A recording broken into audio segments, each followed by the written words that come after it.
Am I the a-hole for laughing off my uncle's request to move into my house? So, my mom, 60s female, lives alone and rent-free in a 2-bedroom house that I, 40s female, own.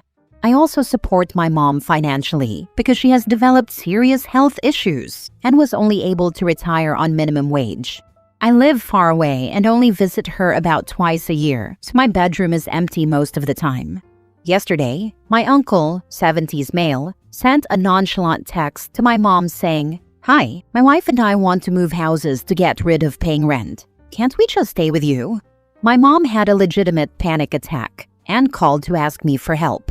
Now I always tell my mom it's her home and she decides what to do with it. But in this case, it was clear she didn't want her brother moving in and just couldn't handle the drama of denying him. So I contacted my uncle. I tried to be understanding of the situation, but he gave me nothing but the line, "I need my family support." I questioned how he and his wife couldn't live on their pensions. I asked if he had somehow accumulated too much debt, or if he was a victim of an elderly scam. I genuinely went into problem-solving mode because, from previous conversations, he should have been able to have a peaceful retirement. He basically said he wasn't asking for financial advice, he just needed to cut costs. And since my mom lives rent-free with all expenses paid, that would be the best situation for him and my aunt. I laughed. Honestly, I didn't mean to offend him. It was a knee-jerk reaction to the audacity of him expecting me to be his entire retirement plan. He hung up the call and sent me a text saying I was a cruel person because his only son died young and isn't here to support him in his time of need. To clarify, my cousin died in his 20s and was no contact with his father. My uncle was a deadbeat dad who never managed to provide for his family and always had financial issues. He abandoned his first wife and son to marry his current wife. They have been together for decades, and she has kids from her previous marriage. So I texted him and apologized for my reaction and told him that while my cousin is unfortunately gone, his first call should have been to his stepchildren. I told him that my mom has her own life and that I am not rich. Yes, I am in a position to financially help my mom, but that comes at great personal sacrifice, and I cannot just add 2 more people to the mix. Nor should I have to. They are not my responsibility. Again, I was called cruel by my uncle.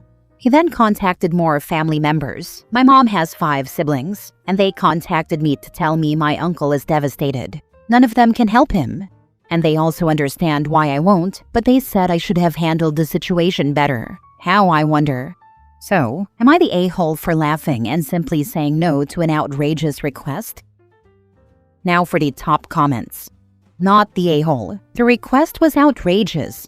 Laughing at him obviously didn't resolve it in the most conflict-free way, but it did shut it down easily. See, I think I'm just an a-hole because I'm sitting here questioning why OP apologized to the deadbeat uncle, who essentially said, "Hey, we don't feel like spending our money, so we're going to leech off you." Not the a-hole OP. I apologized for laughing. He found the laughing to be profoundly disrespectful. In hindsight, his whole plan was disrespectful to me. But that old thing about respecting your elders and all. Not the a-hole. Your mom obviously doesn't want him there. He also sounds selfish and has no right to call you cruel. Not the a-hole, but dude is going to turn up with suitcases. He better not. My mom will probably be frozen, but I will call the police, even from a distance. Not the a-hole. That's the most entitled thing I've ever heard. I think you even responded appropriately because that was a wild request. What did he expect you to say? He was actually convinced my mother was going to say yes. I think his belief stems from the fact that my mother helps him with hospital visits and calls him to remind him to take new medications, like antibiotics. My mom, although the younger sister, is kind of the problem solver for him. As for me, I do help my relatives whenever I can, but it's rarely asked. For instance, I bought medication for another uncle when he couldn't afford it. I helped a cousin pay a semester of college tuition when his loan fell through. If I am able, I help. Not only me, we all help each other. Like the aunt who is a hairdresser and never charges family for haircuts, or when someone's house needs work and cousins get together to labor for free. We are a very tight family. I am just not a fool, and I believe that fact surprised him. Next story. Am I the a-hole for wanting my ex's daughter to stop calling me dad? I, 35 male, dated my ex, 32 female, for 3 years when we were 28 and 25. She has a child, Amber, with her ex, who isn't involved in their lives. Amber was 2 when we started dating, so I was a big part of her life while she grew up, and she called me dad. However, her mom and I ended on pretty bad terms, mostly due to money and how she expected me to spend everything I earned on her and Amber with no savings. Things were not equal in terms of rent and bills either. She also did not want any more children or marriage, which is something I've always wanted. I'm currently engaged to an amazing woman, and she and her family aren't comfortable with Amber calling me dad, as kids and parents at the same school keep misunderstanding and thinking I'm actually her father. To be fair, I don't consider myself her dad. I've just gotten used to her calling me that. I work at her school, which is the only time I see her, and I never see her outside of school or do anything father-daughter related. My fiancé's family members are more weirded out than uncomfortable, which is fully my fault. In the years they've known me, I've never mentioned having a daughter or any child in my life. They accidentally met Amber when we were all at a restaurant, and she shouted "Dad" at me, which meant I then had to awkwardly explain the situation to my in-laws. Now here is where I might be the a-hole. I spoke to my ex when I saw her picking Amber up and asked her to speak to her daughter about not calling me dad. She was very upset by this, but said she would talk to Amber. This was 3 months ago, and yet there's been no change. She still calls me dad. So I sat Amber down on a park bench after school, explained the situation, and asked her to stop calling me dad.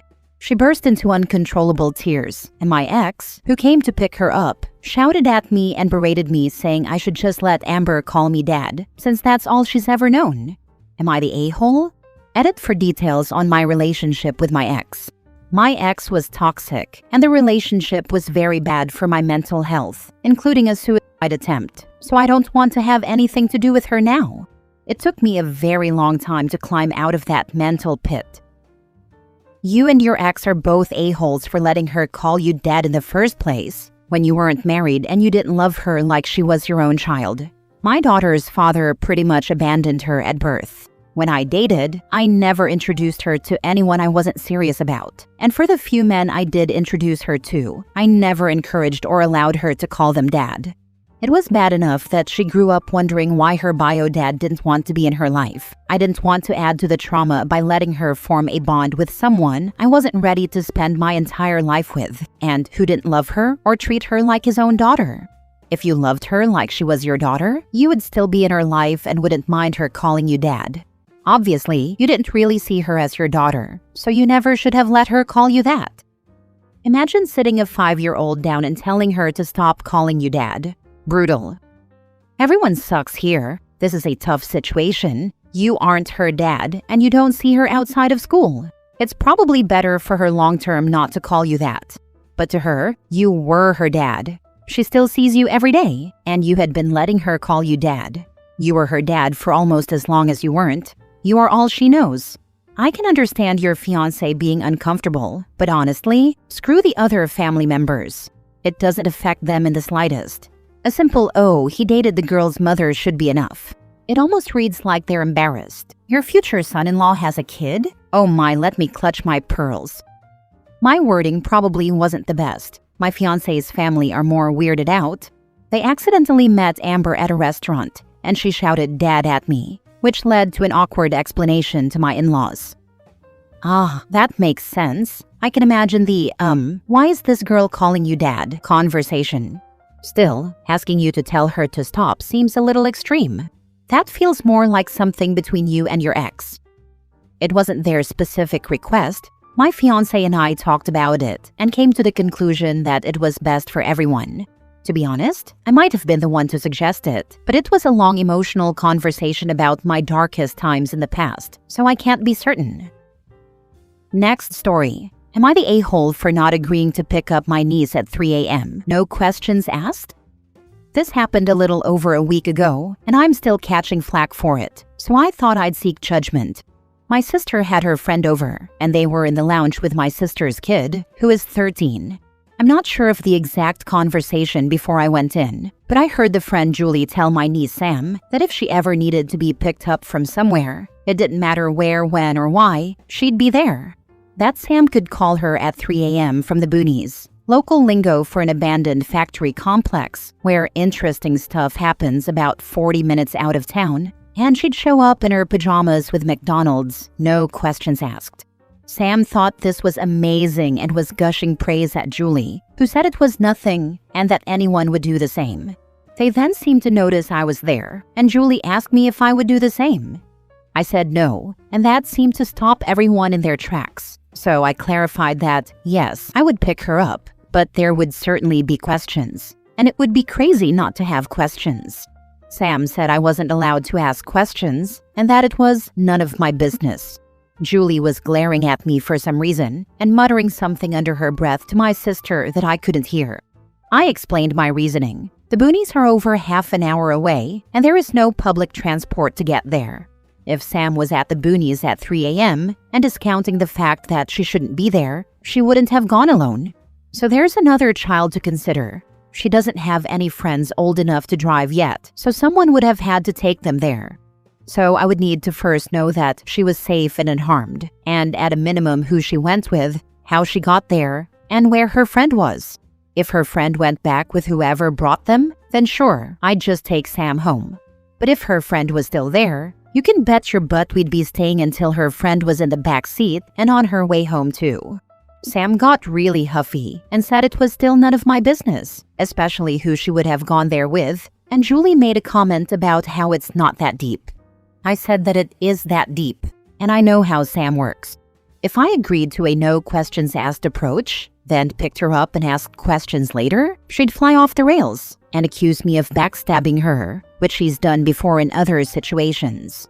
Julie started going on about how I was implying she was irresponsible, that she was just trying to have Sam's back, but I was being a buzzkill and a nag, and that they never should have included me in the conversation. I could have said more because I really think Julie was in the wrong. I get the sentiment. But who tells a 13-year-old there would be no questions for being in the worst possible place at 3 a.m.? I left with a parting comment that I would pick her up if she needed me, and she didn't need to question that. But it is my responsibility as an adult to make sure everyone is safe, including her and her friends. Now I've been bombarded by people online, and some in real life, telling me I'm a crap person for not agreeing to save my niece when she's in trouble, and that I'm never going to be the fun aunt or have my niece's trust again. Some people are on the fence but think I'm more wrong than not, and that I got hooked on one specific scenario when it was just meant to be a blanket I'll be there for you thing. Kids are literal, especially Sam. I honestly don't see how I'm in the wrong, but every adult seems to think I am, so I'm after second opinions from people disconnected from the situation. So, am I the a-hole? My mom always said I could phone her whenever and wherever, and she'd drop everything to come get me if I needed it, especially if I was drunk and alone. She never said there wouldn't be questions, but she promised I wouldn't get into trouble for calling or asking, and that she wouldn't make me feel guilty for it. Not the a-hole. Some questions need to be answered, especially when safety is concerned. Others, like the why and what were you thinking questions, can wait until morning in a safe environment. Exactly what I've told my teen. He won't get into trouble for it, but there will be a discussion later. And the first question when he gets into the car is whether his friends are there and also need a safe ride home. This is the part people keep skipping. No questions asked is how you accidentally enable risky behavior. A better promise is, call me anytime, I'll come get you, you're safe, and we'll talk later. And yeah, if there's a friend involved, I'm not driving off while another kid is still out there. The mother is trying too hard to be cool. The there at 3 a.m. with McDonald's gave it away. I bet that kid doesn't get much discipline in general. That was Julie the friend who made the McDonald's comment. There used to be deserved discipline and gentle nudges toward better habits when Sam was younger, but now my sister is, letting her be her own person and discover what it means to be a functioning human. So she's kind of doing her own thing. I won't say I agree with it or really understand it, but she's not my kid, so I leave it be. Last story. Am I the a-hole for making my wife ride in the back seat because she couldn't stop distracting me? This happened over the holidays, and my wife is still upset with me about it. Our family went to visit my in-laws for New Year's. It's about a 3 to 4 hour drive, mostly highway, but it takes us through 2 metro areas with pretty significant traffic. My wife, 37 female, gets nervous about driving in traffic, so I always drive when we visit her family. She also tends to get car sick on longer drives and needs to sit in the front seat to help ease it. She has tried taking Dramamine in the past, but she's had an allergic reaction to it, so she doesn't take it anymore. I love my wife with all my heart, but she is not good at sitting shotgun. She makes huge reactions to any change in traffic, grabbing the handle, putting her hand on the dash, gasping, telling me to watch out, etc. It's not like I'm an aggressive or risky driver. I've never gotten a speeding ticket or been in an accident. But if there's a car half a mile ahead of us that puts on their brakes, she freaks out and acts like we're all about to die. It's incredibly distracting. I've talked to her multiple times about how her reactions actually make it more difficult for me to concentrate on driving, but she says she can't control herself because she's nervous in traffic. On the way to her family's place, she sat up front with me, and traffic was pretty bad. Lots of slowdowns due to weather conditions and, in general, just slow going. But I've been driving in cold weather my whole life and know how to control my speed and give lots of extra space to surrounding cars. I understand that you can't control anyone else on the road and that accidents happen, but I do everything in my control to keep my car and the people inside safe. The entire drive my wife was on edge, making all the reactions I mentioned. It's very distracting to have someone next to you doing that while you're driving. I mentioned this to my wife numerous times during the drive, and she always deflected blame onto me for the way I was driving. When we were getting ready to head home, I told my wife she needed to sit in the back, and our 14-year-old son would sit up front with me. I told her it was either that, or she could drive us home. She got upset with me and started giving excuses about her car sickness. I told her to take some NyQuil or something else to help her sleep, but she refused and told me I was being a jerk. I told her she could drive instead, and she refused that too. Eventually, she reluctantly got in the back seat with our 11-year-old daughter. The ride home was much easier traffic-wise, and my wife sat pretty much silent in the back seat the entire time, pouting. When we got home, she told me that she felt ill the entire drive, but didn't say anything because she didn't want to make a big deal out of anything. She told me I humiliated her by making her sit in the back and that I should be more considerate of her feelings. Your feelings matter, but you proved on the way home that you can control your actions, which is what I'm asking you to do. My request is not about feelings, but actions that make us unsafe. Unpopular opinion, you're the a-hole for treating her like a child in front of your children, not for asking her to sit in the back. It sounds like she wasn't given a chance to control her reactions first. Your reactions make it really hard for me to drive safely. If you're not able to control your reactions, it would help me a lot if you sit in the back. Then give her a chance to control herself, knowing ahead of time that you'll pull over so she can sit in the back if she doesn't. It sounds like this is something you've been dealing with for 15+ years. What was different this time? Kind of a last straw thing. I've tried talking to her multiple times and that's gotten nowhere. Like you said, 15+ years of this is plenty of chances for her to control herself. Not the a-hole. She just proved that she can control herself. It's a Christmas miracle.